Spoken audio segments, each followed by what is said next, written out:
Election integrity. There are so many election integrity bills that died. And if you want to know one of the, as you can hear, public health and state affairs and calendars, but elections committee was another committee that killed a ton of Republican policy. Now here's the thing. There's a lot of Republican policy that died in the Senate too, but the Senate passed tons of election integrity legislation.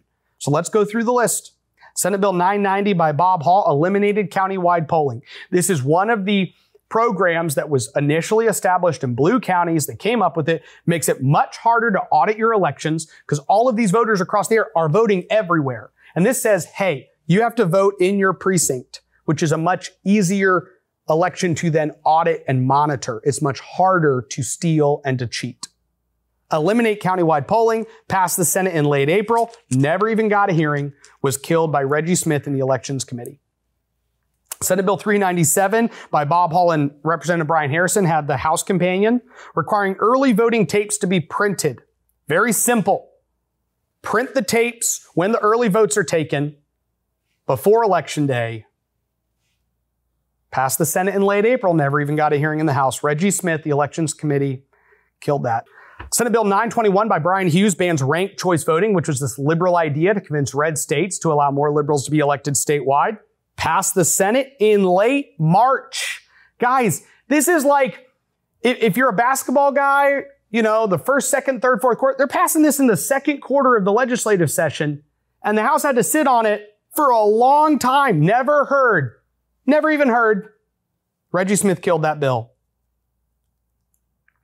Senate Bill 1846 by Brandon Creighton banned voting machines from China, Iran, North Korea. They said, hey, we're talking about foreign interference. We don't want any of our machines and all these things being used to work in our elections. We don't want them to be from these foreign countries. Very simple. Passed the Senate in mid-April. Plenty of time. The Calendars Committee, Dustin Burrows and all his Republican buddies on the committee, they killed it. They placed it on the last calendar. Oh, man. Ran out of time, guys. Sorry. Guess we might have to have some Chinese voting machines. Oh, man. Most conservative session ever. Can't conserve our elections, but hey, most conservative session ever.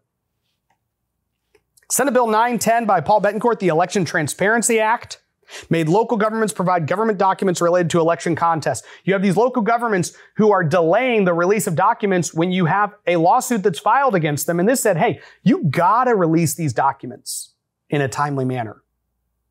Passed the Senate in early April. The Calendars Committee, Dustin Burrows killed it. Oh man, they placed it on the last calendar. So if you go to Dustin Burrows, he'll go, what are you talking about? I passed 1910 out of my committee. Why did the governor not sign it? Because you played games. And all the Republicans on the Calendars Committee knew it when they voted for that calendar. Senate Bill 2208. So you notice one thing on elections. Clearly, Reggie Smith was getting so much heat. He's like, guys, I got to let some of these hot potatoes out. I'm going to sit on some of them and never hear them, but I got to put some of them out. And then they're going, okay, but we still don't want to pass a bunch of them. So Dustin, you're going to now have to put them on the very last calendar so that we can try to blame the Democrats for killing them. So Dustin will get his hands a little dirty. Reggie gets his hands a little dirty. Everybody shares the blame. Senate Bill 2208 by Tan Parker was the Election Integrity Attorney General Empowerment Act. So while the Texas House was like, let's impeach the Attorney General was coming to the legislature saying, hey, this dumb court ruling says I can only go in and actually prosecute election integrity if the district attorney gives me permission. And you want to know where the district attorney's not going to give our Attorney General permission? Blue states, where they're maybe kind of open to stealing elections. Tan Parker passes a bill saying, hey, we're going to change the law. That's dumb. The Senate passed the bill in late April. The Calendars Committee killed it. Oh, but they did place it on the very last calendar. But they killed it. Senate Bill 1807, Drew Springer, Election Law Conformity. It's illegal for local governments to make up their own election laws. Did you know that? It's illegal. Probably pretty good. Here's the problem. There's no penalty for doing it. So we passed this bill and said, hey, you can't make up your own election laws, because they were during COVID. But we didn't say what was going to happen to them if they did it. So guess what the Democrat counties kept doing? Making up their own election laws, because there's no consequences. So Drew Springer files Senate Bill 1807 and says, we're going to put some consequences and teeth in that bill. Passed the Senate in mid-April. Calendars committee, that pesky calendars committee kills it. They put it at the very bottom of the calendar. Let's let that die. Let's let the clock run out. They set the clock. It doesn't run out. They know how much time is left on the clock. They know when they kill the bill. Senate Bill 1600 by Brian Hughes was a proof of citizenship to vote. Very simple. A similar bill passed, I believe, in Ohio, but they just said, hey, we are going to pass a bill that says that you can set up processes by which you verify citizenship status to vote. Never even got a hearing in the Elections Committee. Reggie Smith killed it. Senate Bill 260 by Lois Kolkhorst was the cleaning inactive voters from the rolls. This bill was very simple. It just said, hey, and there's already a process by which we clean certain people. This was actually the one that Ohio passed similar legislation. The other one, I don't think Ohio passed a similar bill. I've got a lot of policy I'm going through. So please, give me a little bit of charity at all this stuff. There was an Arizona court case that Senate Bill 1600 by Brian Hughes was based on. But Senate Bill 260 was actually somewhat in line with a bill that passed in Ohio. Just to say, so there's already certain things like if you apply to vote from a P.O. box, there's certain things that the registrar can do to try to verify that you are a real person or whatever. If they're like, well, you're registered to vote at this P.O. box, but you live at this house, what's going on? So this was adding processes in that whole process to clean up inactive voters from the voter rolls, because the more inactive voters you have on the voting rolls, the more potential for voter fraud. Senate Bill 260 by Lois Kolkhorst passed the Senate in mid-April. Never got a hearing. Reggie Smith in the Elections Committee never gave it a hearing. Senate Bill 1938 by Paul Betancourt, the Voter Registrar Accountability Bill is what I call it. I made up all these names, by the way. So these aren't like in the bills. I was just trying to kind of simplify a way to kind of explain to you what each of these bills did. But Senate Bill 1938 by Paul Betancourt was the Voter Registrar Accountability. This bill would have given the Secretary of State more tools to financially punish Democratic counties who are disregarding Texas law. Passed the Senate in mid-April, never got a hearing. The Elections Committee, Reggie Smith, the chairman, killed it. Senate Bill 1039 by Paul Betancourt, the Voter Irregularity Audit. This bill would have said, hey, if a county has concerns, here's the process by which they can ask to rectify those concerns. Explain the irregularities to us.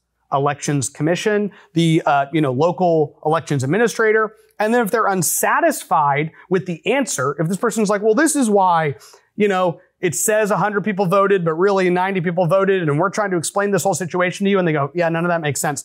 They can actually ask the Secretary of State to come in. It was very simple. It was a voter irregularity audit, empowering these counties, red counties and blue counties alike.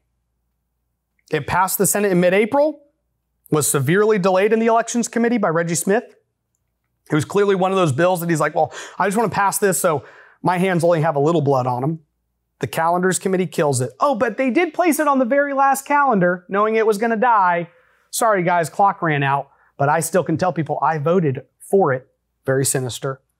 Senate Bill 1911 by Paul Betancourt, the Election Supply Mandate. Super simple. Harris County took a bunch of red precincts and said, don't give them enough paper for their voting machines.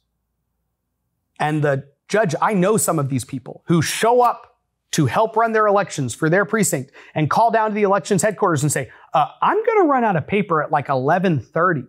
Oh, really?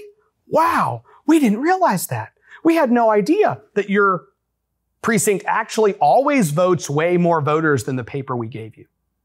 Well, we'll try to get you some paper soon.